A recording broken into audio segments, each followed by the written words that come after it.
समाज आस्था के भरोसे टिकता है और आस्था के भरोसे आगे बढ़ता है। जो समाज अपनी परंपराओं को पीढ़ी दर पीढ़ी संक्रमित करता जाता है, वो समाज कभी भी अपनी शक्ति को गंवाता नहीं है। वो नित्य नूतन प्राण को प्राप्त करता रहता है।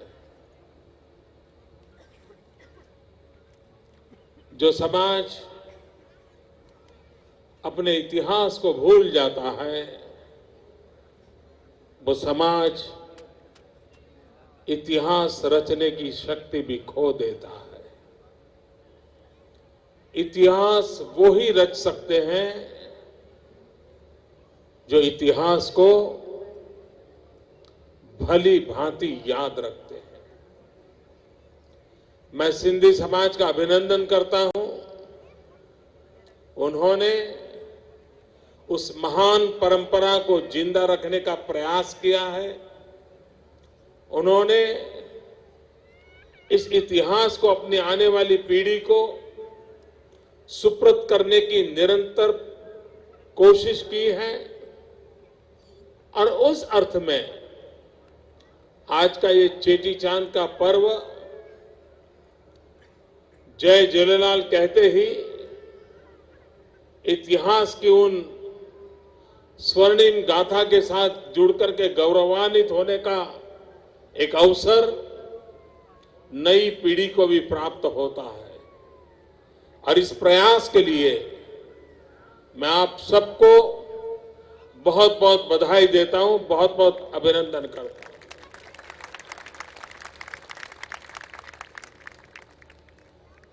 चेटीचंद के पर्व के साथ मैं बहुत वर्षों से जुड़ा हुआ हूं।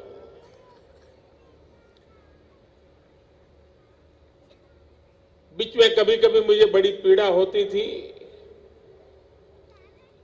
बहुत सामान्य कार्यक्रम होता था, बहुत कम लोग जुड़ते थे,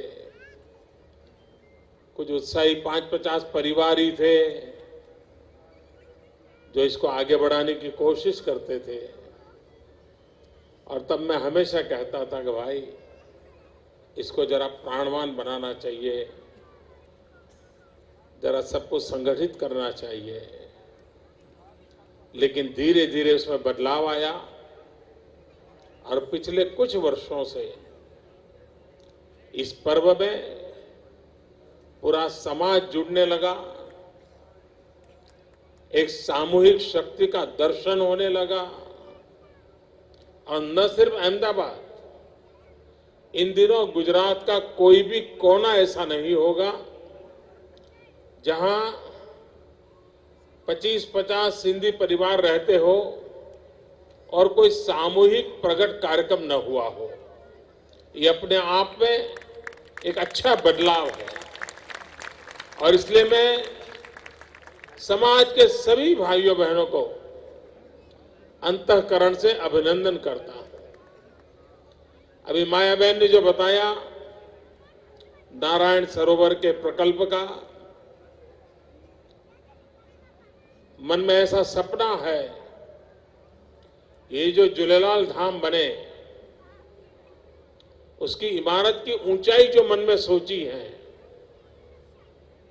वो आज वर्तमान में इतनी ऊंचाई की कोई भी इमारत नहीं है। ऐसा बनाने का सपना मन में पड़ा।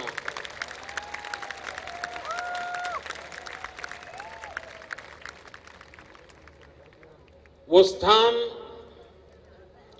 हर प्रकार से यादगार बने, प्रेरक बने, वहां दिव्यता भी हो, भव्यता भी हो। ऐसा भव्य स्थान वो निर्माण हो। मुझे विश्वास है कि समाज के सहयोग से वो काम भली भांति उत्तम तरीके से होगा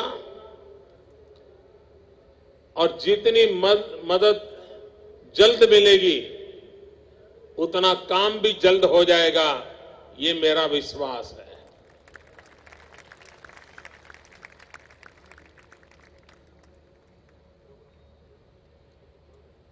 हमारी एंकर बहन का सपना है कि सिंध वापस मिले।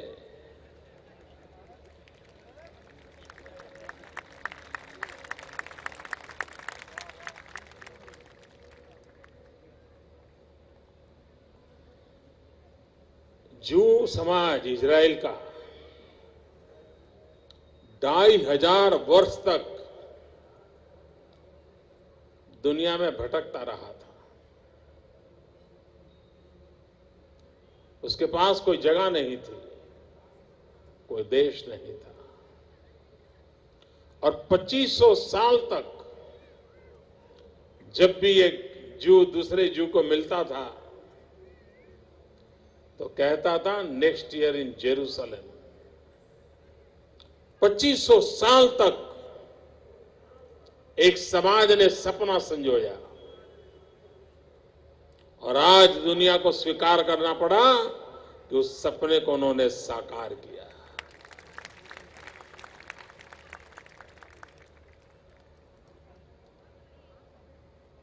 अगर सपना रखने वालों में दम है, सब कुछ संभव है।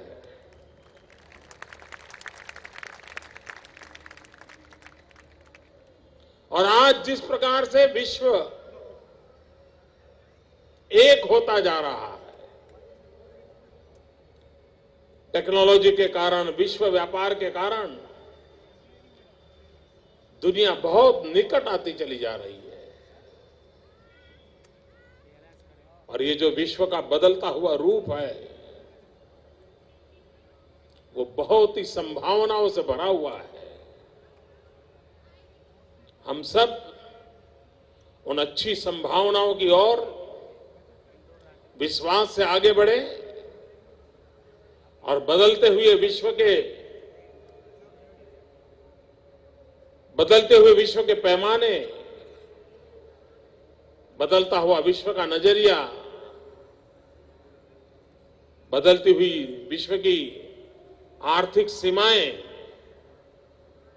ये सारी बातें बहुत नए अवसर प्रदान कर सकती हैं। और हम सब आशा करें, भाइयों बहनों, 21वीं सदी है। पूरा विश्व कह रहा है कि 21वीं सदी एशिया की सदी है, और कोई कहता है 21वीं सदी चीन की है, कोई कहता है 21वीं सदी हिंदुस्तान की है। और भाइयों बहनों, अगर 120 करोड़ देशवासी ये संकल्प करें कि इस शताब्दी में विश्व में हमारा झंडा फहराना है, तो दुनिया की कोई ताकत हमें रोक नहीं सकती। ये सामर्थ्य जनशक्ति में होना चाहिए, जन मन में ये विश्वास होना चाहिए। और अगर ये विश्वास रहा तो निश्चित परिणाम भी प्राप्त होता है।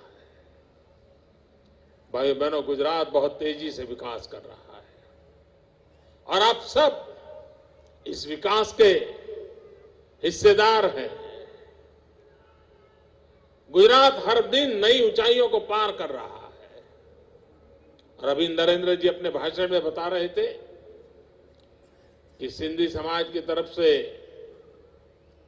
युवकों को रोजगार मिले, इसलिए स्किल डेवलपमेंट का अभियान चलने वाला है। भाइयों बहनों, ये स्वामी विवेकानंद जी के 150वीं जयंती का वर्ष है और गुजरात सरकार ने इस वर्ष को युवा शक्ति वर्ष रूप के बनाने का तय किया है। और उसमें भी एक स्पेसिफिक काम सरकार ने तय किया है और वह काम है स्किल डेवलपमेंट। इतने प्रकार की स्किल, जितनी ज्यादा स्किल, जितने हाथों के पास हुनर, उतना ही राष्ट्र के विकास की संभावनाएं बढ़ती है। हर हाथ में कोई न कोई हुनर होना चाहिए, हर हाथ में कोई न कोई स्किल होनी चाहिए। और अगर स्किल है तो जिंदगी जीने की एक बहुत बड़ी ताकत होता है। फिर किसी को असहाय नहीं रहना पड़ता, किसी को कागज लेकर के घर घर भटकना नहीं पड़ता है कि भाई मुझे कोई नौकरी रख लीजिए, मैं काम कर लूंगा। अगर स्किल है तो अपनी ताकत के भरोसे अपनी दुनिया खड़ी कर सकता है। और इसलिए मैं हमेशा कहता हूं, skill plus will plus zeal is equal to win. अगर आपके अंदर स्किल है, आप में एक व्हील है और आपके अंदर जील है, तो पराजय कभी आपके दरवाजे पर दस्तक नहीं दे सकता है। और इस मंत्र को लेकर के हम आगे बढ़े तो नौजवान नए इतिहास को बना सकते हैं।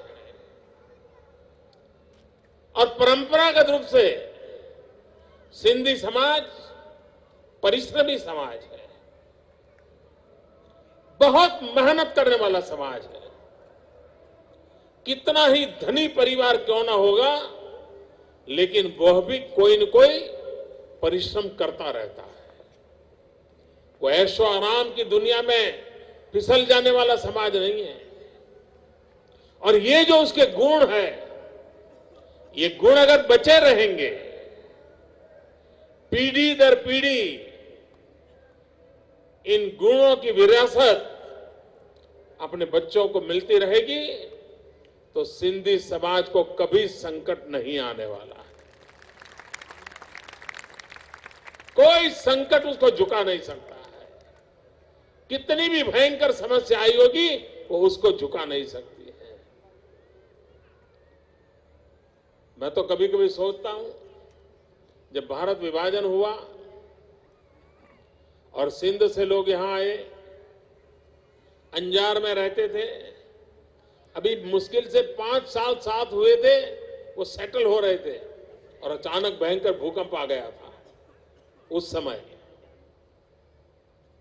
अब आप कल्पना करिए उनका क्या हुआ होगा कि एक आफत से निकल करके हिंदुस्तान आए तो परमात्मा ने दूसरी आफत जोड़ दी, और उसके बाद भी ये समाज शक्ति के साथ आगे बढ़ रहा है। अपने आप में सिंधी समाज से बहुत कुछ सीखने जैसा है, बहुत कुछ सीखने जैसा है। और पूरे देश को सिंधी समाज की जो शक्ति है, आत्मबल पर संकटों से जूझने की, संकटों से उभरने की, फिर एक बार जीवित होकर के जी जान से जूझने की, ये अपने आप में एक अजूबा है। ये देश की अमानत है। उस अमानत को हम कैसे चिरंजीव रखें, ये दायित्व आज की पीढ़ी का है। मुझे कभी कभी चिंता होती है, सिंधी परिवारों में भी सिंधी भाषा धीरे धीरे भुलाई जा रही है। डाइनिंग टेबल पर भी ज्यादातर अंग्रेजी में बात होती है। ये बदलाव जरा चिंताजनक है। मेरी प्रार्थना है आपसे, आप अपनी भाषा न भूलें, अपनी भाषा न छोड़ें।